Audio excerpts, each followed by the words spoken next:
Let's talk about this surveillance video because this obviously made a big splash and brought a lot of new attention to the case. So many people are making so many speculations about this surveillance video. What does it mean for the investigation and a potential suspect or suspects? Because now they think they're looking for that person. Yeah, so you can look at it in two ways. One, that this person is not acting with the intent to deceive. And if this video is real, it's pretty fair to say that this is probably not a professional job. If you look at the location of his firearm, it's right above his crotch area.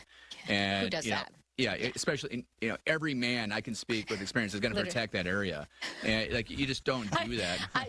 My photographer and I were in the car, and we were literally talking about that. He said no man in the world would carry his weapon that way. No.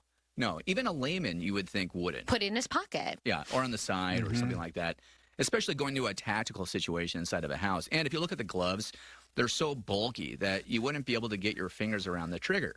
So, I mean, again, it looks very amateur the way he's doing this and ill-prepared. You didn't bring duct tape or any type of tape to put over the camera itself. But then you can also, one thing that I really liked about this video is that you can tell the body type and the height and the width of the person approximately, because you can measure the archway and then kind of zoom in and see about how big he is, maybe the eyes. But that's about it. Obviously the clothing you can identify as well, which could be helpful if you find it later on. Josh, I wanted to ask you about the other note that was sent to TMZ. Was it yesterday? My days are all mixing together. The letter basically sounded like an extortion letter almost.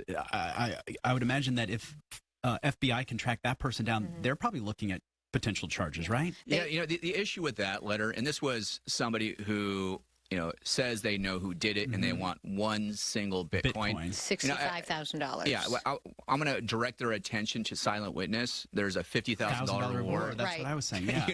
But could that be because if you call, and Silent Witness says you remain anonymous, are they afraid they won't remain anonymous? Oh, they wouldn't. Silent Witness isn't silent. It just means that you don't have to testify if you don't want to. And even that isn't ironclad. There is that issue. So maybe the person does want to remain anonymous. But, with Bitcoin, it's just you can trace from one wallet to another how much was sent and who potentially it's going to at some point or another. Like in this case, that's one of the red flags that I saw with the supposed ransom demands, was that they wanted Bitcoin as opposed to some other monetary measure, because you can see where it's going to, let's say wallet B from wallet A. And if wallet B ever spends that Bitcoin anywhere else, you can see which wallet goes to. So you can trace the money, and eventually the money will go to a wallet that is publicly known, and you can then identify who wallet B is. And the FBI does this all the time. So it doesn't seem like the currency that you'd want to use. There are other cryptocurrencies that are much better than Bitcoin if you want to remain anonymous. We've got about 3 minutes left. I kind of wanted to sum this all up. I mean, I just watched a documentary about the Elizabeth Smart abduction, and it seemed like law enforcement were so quick. They wanted to try and get someone and basically tie it up in a bow. You mentioned the John Benet Ramsey, kind of the same thing. It was kind of like a rush job to have a bow on it to be like, it's over and done with. Do you feel that the Pima County Sheriff's Office and maybe even the FBI are feeling pressure from the media and the community? Oh, without a doubt. And I think of this case as, I think, more similar to the Bryant Kohberger case in Idaho, where, we were all kind of thinking, the Idaho Police Department is, not doing this and not doing that. They're screwing up the investigation. Yeah, and we were, micromanaging or at least, playing morning quarterback every single day. Why is the Pima County Sheriff going to the U of A basketball game? But in reality, the Idaho Police Department was, doing a very good job. And they were working hand in hand with the FBI and eventually caught Bryant Kohberger. And I really hope that's what's going on behind the scenes here. Now, we have, some of the best people in the FBI work in this case. We have the CERT unit, C-E-R-T. These guys have masters and doctorate degrees in electrical engineering, and they know how to look at the digital data like nobody else in the world.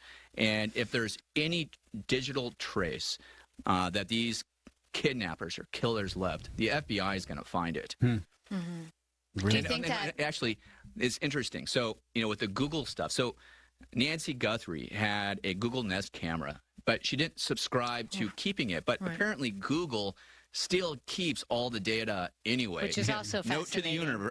the user Yeah. or the audience. Yeah. And so the CERT team from the FBI went in with a subpoena and got all of the data from Google and were able to pinpoint the exact footage that is necessary to catch the guys. It's really amazing what they were able to do with the data. Great.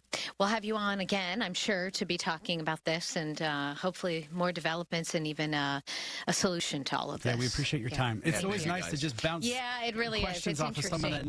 knows. Thank that you so knows. much, We appreciate Josh. it. Sure, thanks, Appreciate it. guys. All right, Thank you. quick break. We'll be back in 2 minutes, you guys.